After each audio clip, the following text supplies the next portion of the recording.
When I started therapy, I didn't expect much, certainly not transformation. I wasn't looking to heal, I just wanted to feel something. Life was dull, colorless. Even stepping outside felt like an effort. A friend told me, just talk. It might help, so I did. I went.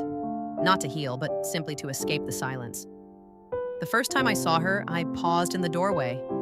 She had short brown hair and eyes that felt like they could see through me. "Welcome," she said gently. Her name was Elanar. I sat, unsure how to begin. I wanted to unload everything, but the words stayed trapped in my chest. She waited patiently, pen in hand, but didn't write a single word. "Whenever you're ready," she said. It was the invitation I didn't know I'd been waiting for. At first, we spoke about surface-level things, my job, my exhaustion, my family. But Eleanor saw something deeper in my silences.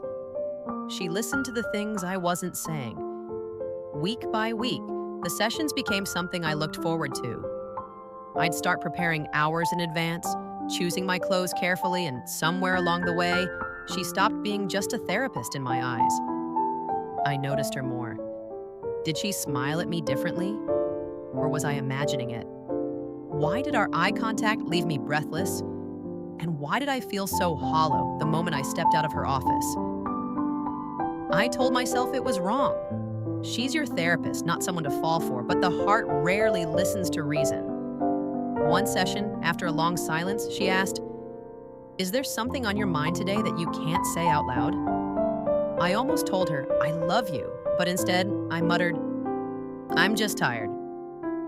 "Then let this be a place where you can rest," she replied. That sentence stayed with me. Rest. Next to her. Without trying to be anything, nothing in my life had felt that safe or that powerful. I'd replay our sessions in my mind at night. Her voice, her gaze.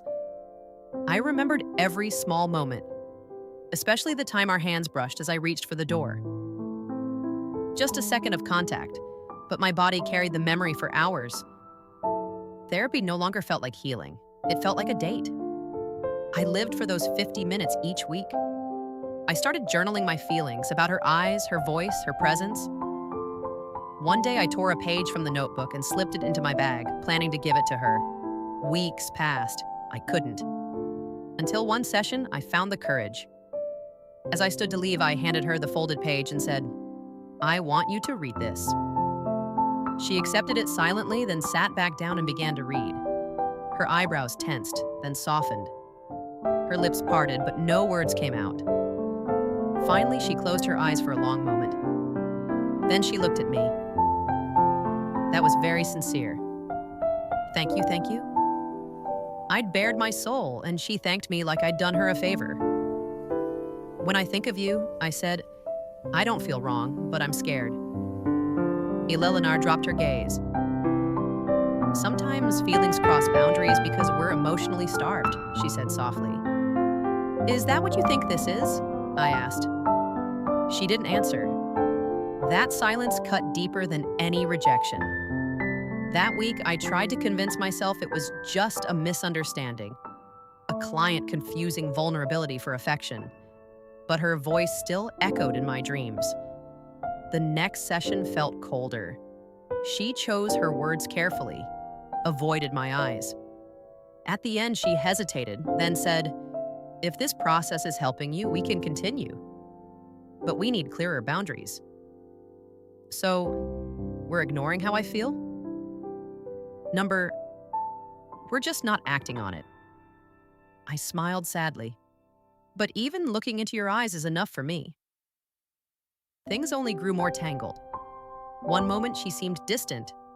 The next she'd say something that pulled me back in. The emotional whiplash was wearing me down. After one session, I couldn't hold back anymore. "Have you ever thought about us?" I asked. "Even for a second?" She closed her eyes. A long breath. "I have," she admitted. My heart raced. "And that's why I have to end this." "No," I whispered. "It's not easy for me either," she said. "But sometimes the right thing is the hardest." She stood in front of me, barely a breath away. "I'm afraid of hurting you more," she said. "Then why haven't you let me go?" She didn't answer. Our eyes met and held. Something in her needed forgiveness before she could take one more step toward me. That was our final session. Neither of us said it outright, but we knew. There was no appointment for next week. I walked out without looking back, because I knew if I did, I would never be able to leave. I cried harder than I ever had when I got home. 2 days later, I got a text from her. Coffee? I want to talk. E. The address was familiar, a quiet cafe near her office.